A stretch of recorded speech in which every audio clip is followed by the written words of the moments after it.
Superpower atau supermonster, China, nikel, dan kejahatan negara oleh Presiden Jokowi. Oleh Christovita Wiloto, Chairman Strategik Indonesia.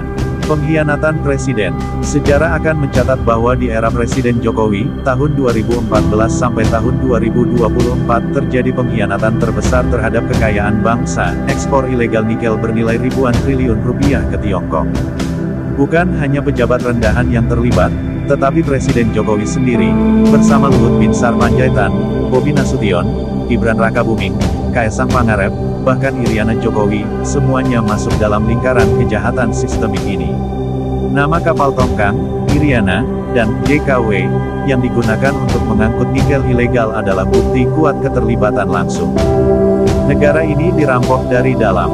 Ironisnya, perampoknya adalah orang nomor satu di negeri ini. Fakta ekspor ilegal nikel ke China.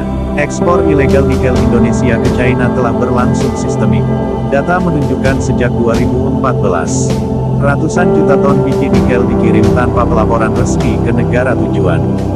Kapal-kapal Tongkang yang mengangkut menggunakan nama-nama anggota keluarga presiden.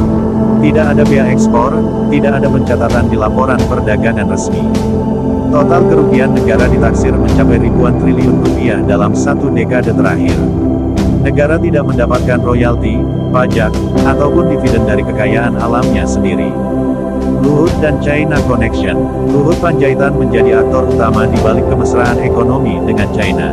Sejak menjabat Menko Kemaritiman dan Investasi, ia membuka keran investasi China di sektor pertambangan dan energi tanpa pertimbangan ekologi dan geopolitik.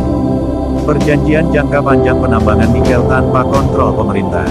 Pemberian konsesi luas pada perusahaan tambang China. Pemanfaatan tenaga kerja ilegal dari China secara masif. Luhut bukan hanya menjual tanah air, tetapi juga merusak masa depan generasi bangsa. Tiongkok, negara tanpa integritas. China adalah negara besar, tapi tidak berarti negara bermartabat. Sepanjang sejarah hubungannya dengan Indonesia, China terbukti tidak punya integritas. Menyerap nikel ilegal tanpa peduli aturan. Memaksa Indonesia menjadi pemasok bahan mentah tanpa nilai tambah. Menyogok pejabat agar mendapat konsesi tambang. Mengirim ratusan ribu tenaga kerja ilegal untuk menggusur pekerja lokal. Tidak menghormati ekosistem dan hukum lokal. Strategi jahat China menghancurkan ekonomi Indonesia. China memainkan strategi berlapis. Menyusup lewat investasi bodong. Menawarkan hutang besar dengan bunga tersembunyi, debt trap. Memasukkan produk murah berkualitas rendah membunuh UMKM. Menguasai pelabuhan dan logistik nasional. Menjadikan Indonesia pasar, bukan mitra sejajar. Strategi ini sistematis dan dilakukan melalui diplomasi terselubung. Skandal vaksin dan COVID-19. Saat pandemi COVID-19, kolaborasi Jokowi-China makin nyata. Vaksin Sinovac yang dibeli mahal dengan efikasi rendah.